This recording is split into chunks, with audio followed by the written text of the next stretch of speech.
Buen día, ingeniero Yuber. Nosotros somos el grupo número 2 y nuestro tema es acerca del análisis de la conversión forzada interna y externa.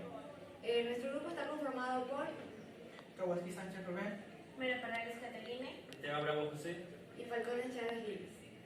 A continuación vamos a ver lo que vendría a ser la introducción, los principios, las ecuaciones y ejercicios demostrativos sobre lo que es la convección forzada, ya sea externa o interna.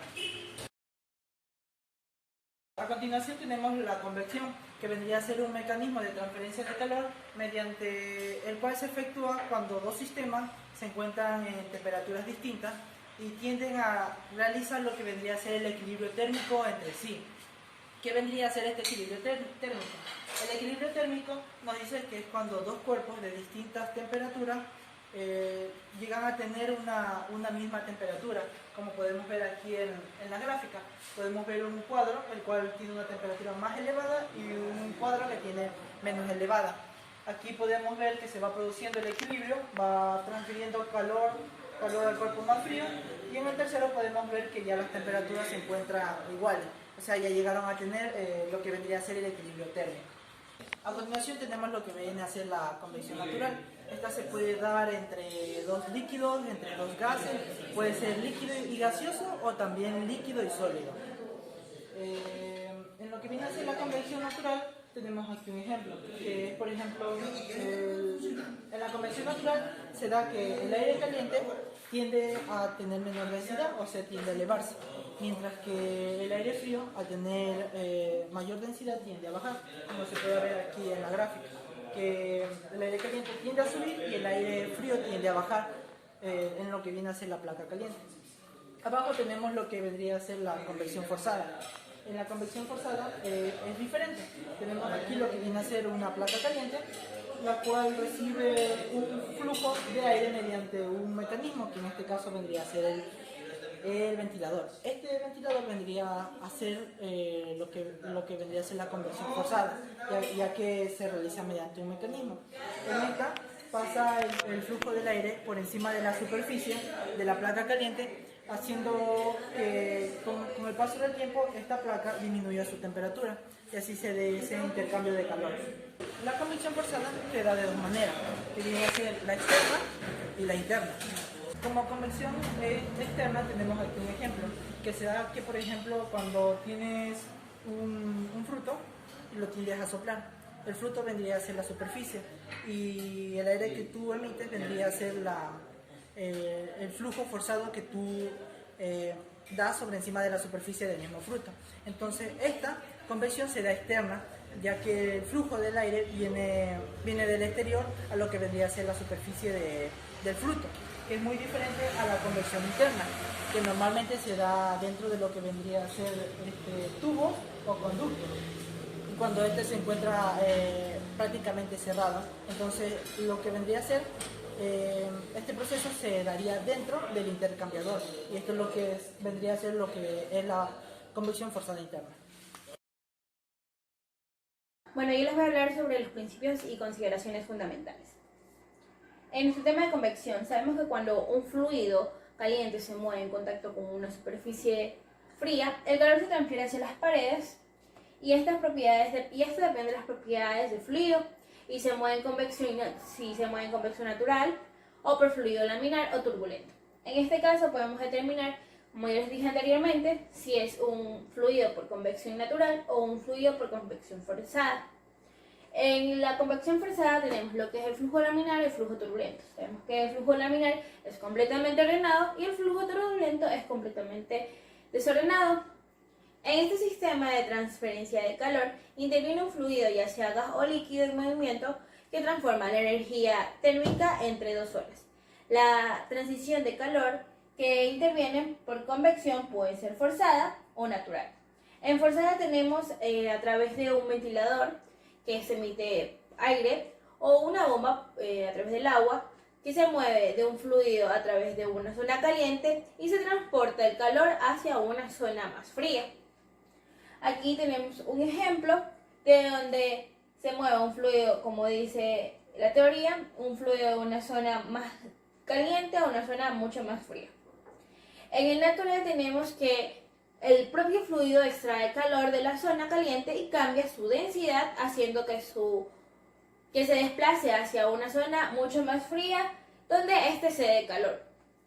En este caso tenemos los dos tipos de transferencia de calor, que es por conducción. El ejemplo más claro, que es cuando ponemos las manos dentro de algo que emite fogaje. Esto de aquí es a través de un medio en movimiento. Por conducción, cuando ponemos una vara, y eso de aquí a través de un medio estático, transfiere calor desde la parte más caliente hasta la parte más fría. Y por radiación, que sabemos que no existe un medio, solamente se transporta el calor a través de las ondas. La convección es un fenómeno de transporte, ya sea de materia o energía, que tiene su origen por las diferencias de densidades. Cuando un fluido se calienta, se expande, en consecuencia su densidad disminuye. Si una capa de material más fría y más densa se encuentra encima del material caliente, entonces el material caliente asciende a través de la materia frío hasta la superficie. Es lo que pasa, por ejemplo, con los aires acondicionados, que cuando ellos botan un aire y el aire caliente sube y el aire que ellos emiten baja por la diferencia de densidades. El material ascendente disipará su energía en el entorno y se enfriará y su densidad aumentará, con lo cual se hundirá reiniciando el proceso. Tenemos los coeficientes de transferencia de calor, que son 3. El fluido, que son sus propiedades, la naturaleza del flujo y la forma de la frontera. En el fluido ya sabemos que son sus propiedades, pueden ser densidades, temperaturas. En la naturaleza del flujo tenemos laminar y turbulento, y en la frontera tenemos el interno y el externo. Les voy a presentar las fórmulas. La ley de enfriamiento de Newton, tenemos que el coeficiente de convección, que es H, la superficie de intercambio, que es A, la diferencia de temperaturas, que esta es la temperatura superficial, esta es la temperatura de altura del fluido libre. Esto va a ser igual a el coeficiente de convección por la superficie de intercambio por la diferencia de temperaturas. Esto quiere decir que la diferencia de temperaturas va a ser entre la parte superficial y la parte libre, va a ser la diferencia entre las capas y la transferencia que se emite entre estas dos, entre el fluido frío y el fluido caliente. Los perfiles de temperatura. Tenemos la superficie, la distancia, la región de temperatura, la capa límite, la distribución de la temperatura, que va a ser, la temperatura más alta, la diferencia de las temperaturas.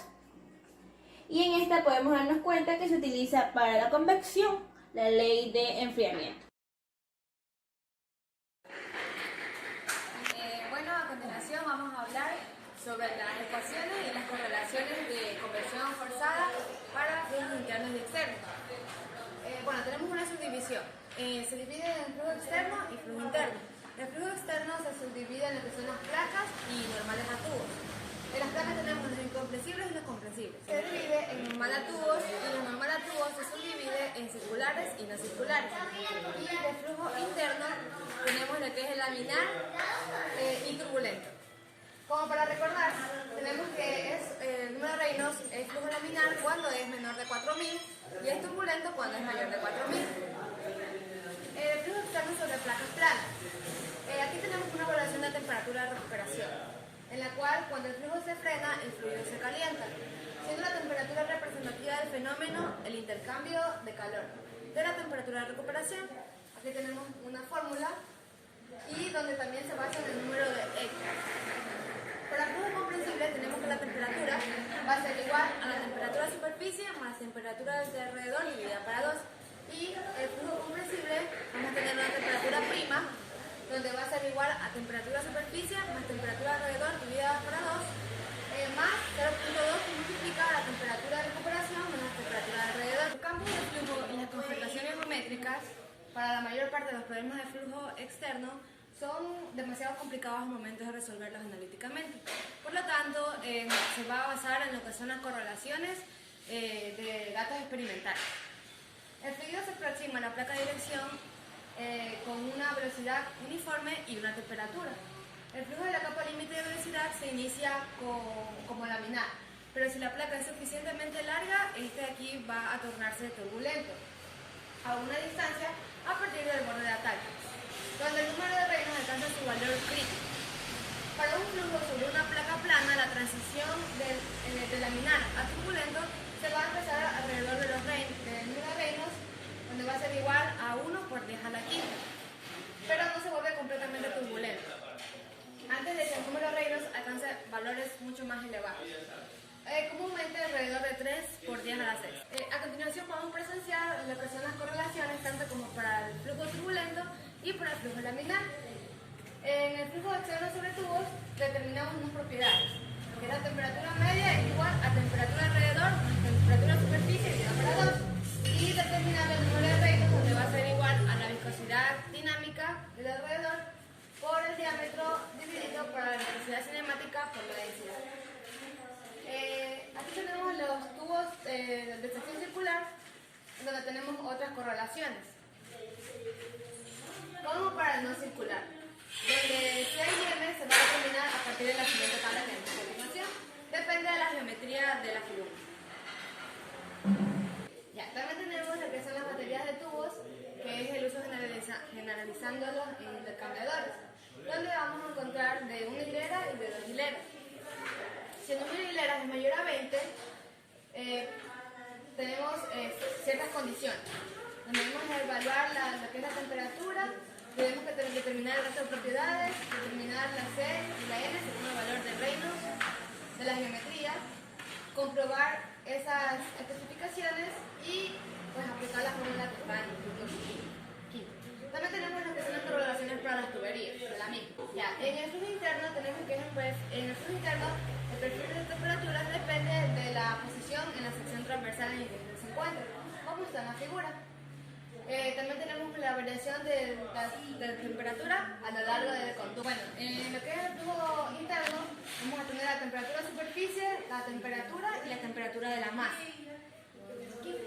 En la temperatura de la masa, esta aquí es una característica para cada sección, donde tenemos que ya la forma simplificada va a ser igual a temperatura de la masa I más la temperatura de masa C, dividido para 2.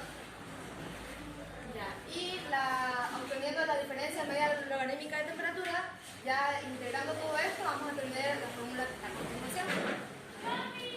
Para el flujo laminar tenemos que el número de Reynolds va a ser igual a la viscosidad dinámica del alrededor por el diámetro, dividido por la viscosidad cinemática por la densidad. Entonces eso debe ser menor que 2300. Y en el turbulento, pues lo contrario, debe ser mayor a 2300. En el laminar tenemos el tubo corto y el tubo largo.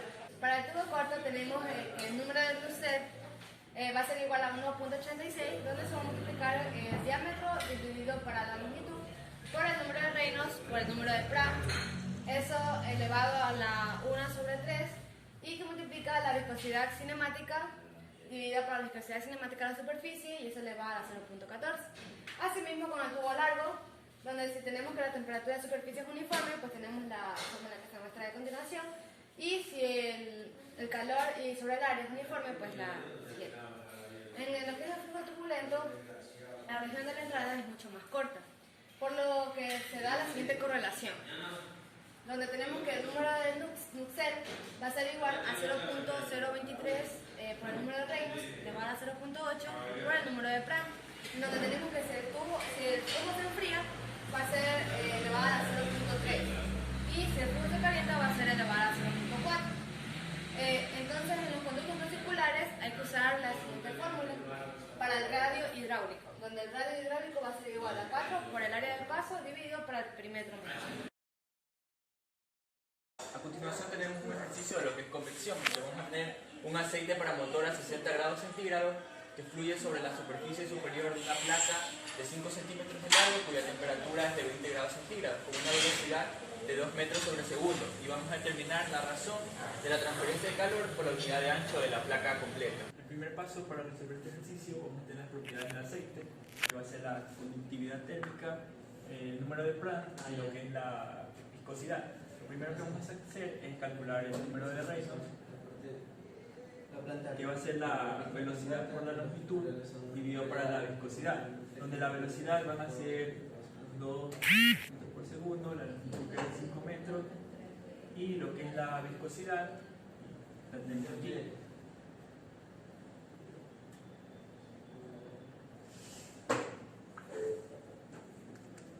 Vamos a ver Aeroplano en 3D espectacular, y aparte, un plan en 3D espectacular. No puedo combinar. No puedo combinar. No puedo combinar. vamos a obtener lo que es el 4.024 por 10 a la cuarta, va a ser nuestro número de Reynolds. Para esto siguiente, calcular el número de Knudsen. Y vamos a utilizar lo que es la correlación para una superficie plana, que va a ser 0,664, el número de Reynolds elevado a la 0,5 por el número de Planck elevado a la 1 tercio. Esto va a ser 2.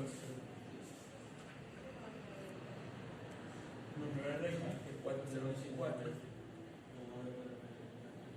elevado a la 0,5 por el número de Planck, que era 1962 elevado a 1 tercio. El valor de aquí me va a dar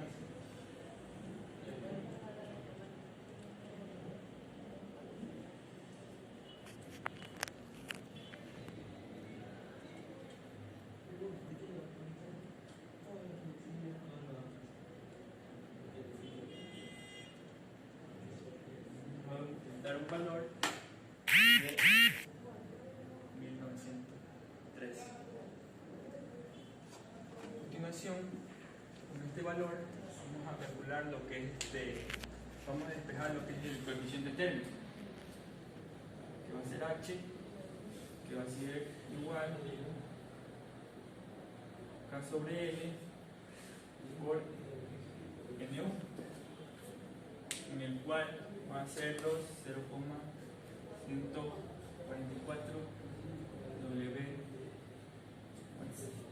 sobre 5 metros por el valor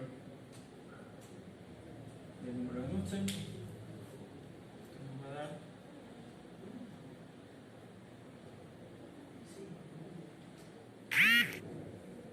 va a dar de resultado un valor de coeficiente térmico de 55,25 watts metro cuadrado por grado centígrado. Cuando ya tenemos esto, vamos a calcular lo que ya es el coeficiente, la razón de transferencia de calor del ejercicio, cuál va a ser el coeficiente térmico por el área superficial por la diferencia de temperatura del aceite menos la temperatura de la superficie, cuál va a ser los 55,25 watts metro cuadrado por grado centígrado por el área superficial, que eran los 5 metros por metro cuadrado, y por la diferencia de temperatura, que eran los 60 grados del aceite, y unos 20 grados centígrados que tiene la superficie de la placa. Entonces aquí nos va a dar como resultado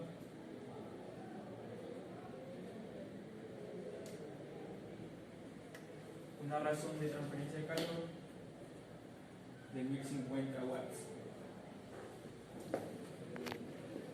Para el segundo ejercicio tenemos un caso en el cual tenemos una tubería en la cual entra agua a 15 grados y la razón del flujo másico va a ser de 0,3 kilogramos sobre segundo en un tubo delgado de cobre de 2,5 centímetros de diámetro interno que forma parte de un intercambiador de calor y se calienta por medio de vapor que se condensa en el exterior a 120 grados centígrados. Si el coeficiente de transferencia promedio es de 800 watts metro cuadrado por grado centígrado, vamos a determinar la longitud requerida del tubo para calentar el agua hasta 115 grados. Para este ejercicio vamos a sacar primero lo que es la razón de transferencia de calor, que va a ser el flujo máximo por el CP por la diferencia de temperatura de la salida con la temperatura de entrada, cual vamos a tener que el flujo máximo era de 0,3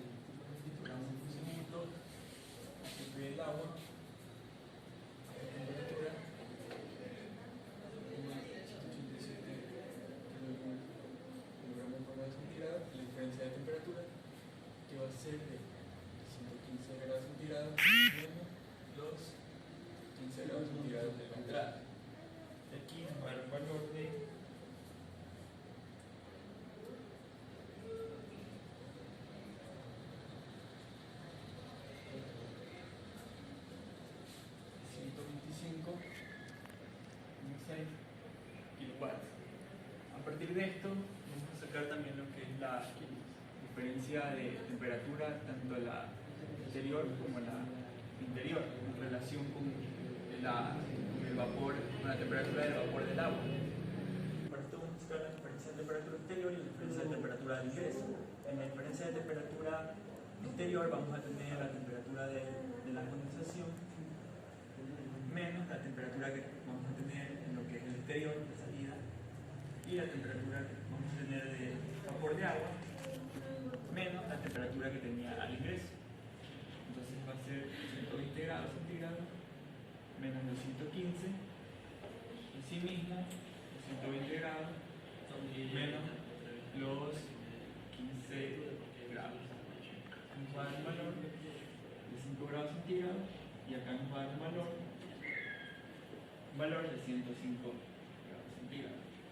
A partir de esto vamos a utilizar lo que es la diferencia de temperatura logarítmica, en la cual vamos a tener que va a ser igual a la diferencia de temperatura del exterior menos la diferencia de temperatura del interior sobre el logaritmo natural de la diferencia de temperatura exterior sobre la diferencia de temperatura interior. Es decir, que esto nos va a dar igual a 5 grados centígrados menos 105 grados centígrados sobre el logaritmo natural de 5 grados centígrados sobre 105 grados centígrados. Esto de aquí nos va a dar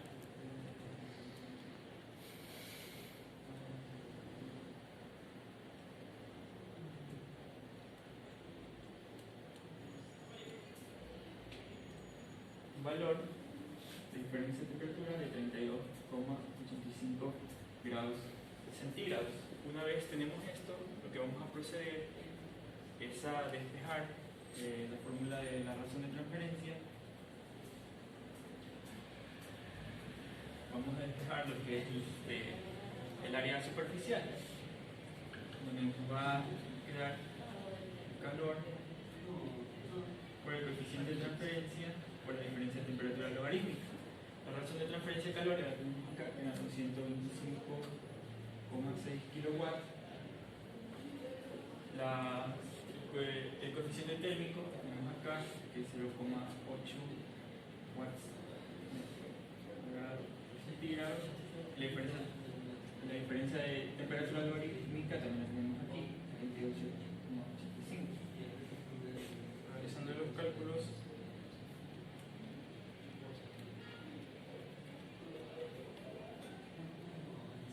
nos va a dar un valor de 4,78 metros cuadrados. Y para ya saber lo que es la longitud total del tubo, vamos a tener que el área superficial va a ser igual a pi por el diámetro por el lado. De aquí vamos a proceder a despejar lo que es la longitud, que van a ser 4,78 metros cuadrados divididos para pi por el diámetro en metros, va a ser 0,025 metros. Resumiendo,